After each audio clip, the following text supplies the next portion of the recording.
رفع الیدین کے بارے میں بریلوی کہتے ہیں کہ منسوخ ہو گیا ہے. بریلویوں کہنے سے تو منسوخ نہیں ہونا.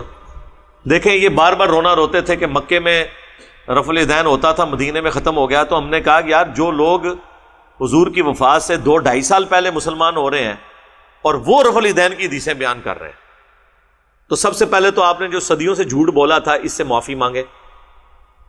الیاس گھومن جیسا بندہ جو ایک علمی بندہ ہے، مناظر ٹائپ بندہ ہے، اس سے تو ایکسپیکٹ نہیں ہے. اس نے نماز کی کتاب میں انہوں نے بھی لکھا کہ جی مکے میں رفع الیدین ہوتا تھا، مدینے میں نہیں ہوتا تھا. ان سے ذرا پوچھیں مدینے میں نبی علیہ السلام 11 سال رہے ہیں، اور اس میں بھی جب 8واں سال آیا تو فتح مکہ ہوئی ہے.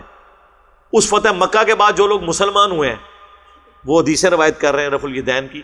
بخاری مسلم میں وائل بن حجر، صحیح مسلم میں ان کی پوری نماز کے طریقے کی حدیث ہے رفع الیدین کے ساتھ. وہ فتح مکہ کے موقع پر مسلمان ہوئے. ابو داؤد میں آتے ہیں، وہ کہتے ہیں میں اسپیشل نبی علیہ السلام کی نماز دیکھنے آیا. مسلمان ہونے کے 1 سال کے بعد دوبارہ آیا 9 ہجری کے اندر، پھر پیچھے 10 ہجری بجتی ہے اور 11 کے شروع میں تو آپ کی ڈیتھ ہوگی. تو کہتے ہیں میں نے صحابہ کرام کو سردیوں میں چادروں کے اندر رفع الیدین کرتے ہوئے دیکھا. اور حضور کی وفات سے چند مہینے پہلے غزوہ تبوک ہوا ہے، اس موقع کے اوپر مسلمان ہوئے ہیں مالک بن حویرث، جن کے بارے میں صحیح بخاری میں حدیث ہے. وہ کہتے ہیں ہم چند نوجوان تھے، حضور کے پاس 20 دن رہے، بڑے شوق سے رہے. پھر ہمیں اپنے گھر کی یاد آئی. اب شرم و شرمی ہم حضور کو کہہ بھی نہیں رہے، کیونکہ تو نعت میں ہی کہا جا سکتا ہے نا، تیرے ہوتے جنم لیا ہوتا تو تیری خدمت ہی کرتا.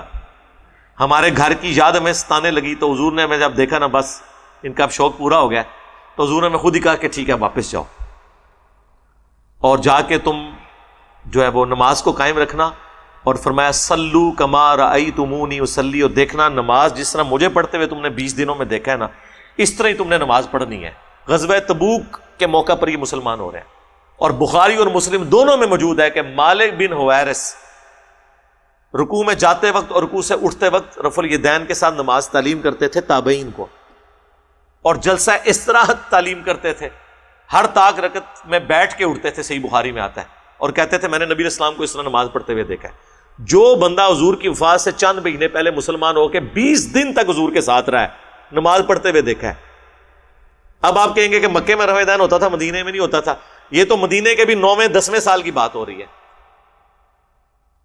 پھر وہ جو 10 صحابہ کی حدیث ہے بخاری میں تو مختصر ہے، ابو داؤد، ترمذی اور ابن ماجہ میں ڈیٹیل ہے. تو 10 صحابہ کی موجودگی میں ابو حمید سعدی حضور کی نماز کا طریقہ بتاتے ہیں، اور 11ویں وہ خود ہو گئے. 11 سرکاراں، 11ویں علی سرکار نہیں، 11 سرکاراں.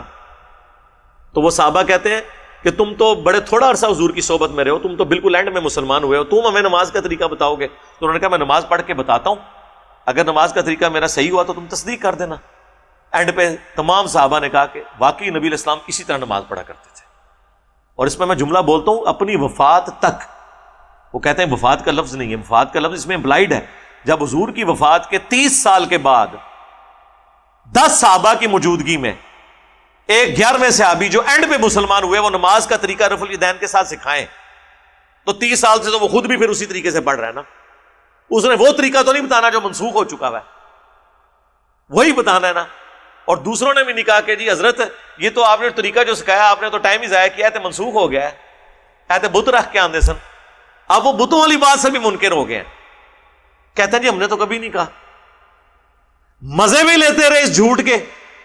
آج جب جھوٹ پکڑا گیا تو کہتے ہیں جی ہم نے تو کبھی نہیں کہا.